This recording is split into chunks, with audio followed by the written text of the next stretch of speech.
Baru-baru ini kabar wanita menerima tindak asusila diduga dilakukan oleh Gofar Hilman menjadi sorotan dan perbincangan publik.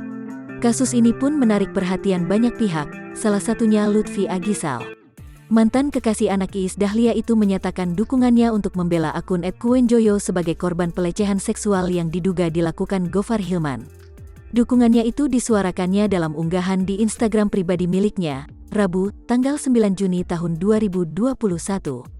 Lutfi Agisal mengatakan korban tindak asusila itu dengan akun @kuenjoyo atau nama aslinya Sherin itu meminta bantuan untuk didampingi Komnas Perempuan. Berdasarkan obrolan malam ini dengan korban, dia memohon bantuan pendampingan dan disambungkan ke @Komnas Perempuan, tulis @Lutfi Agisal. Oleh karena itu, Lutfi Agisal desak Komnas Perempuan untuk merespons dan mendampingi kasus tersebut.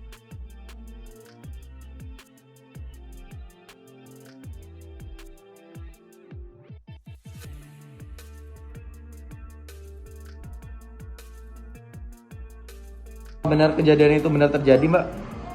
Iya, Tanpa ada rekayasa dari Mbak ya? ada. Jadi sekarang Mbak lagi berusaha mengumpulkan orang-orang yang melihat kejadian itu ya, Mbak ya? Untuk menjadi saksi, Mbak ya? Halo? Iya, betul.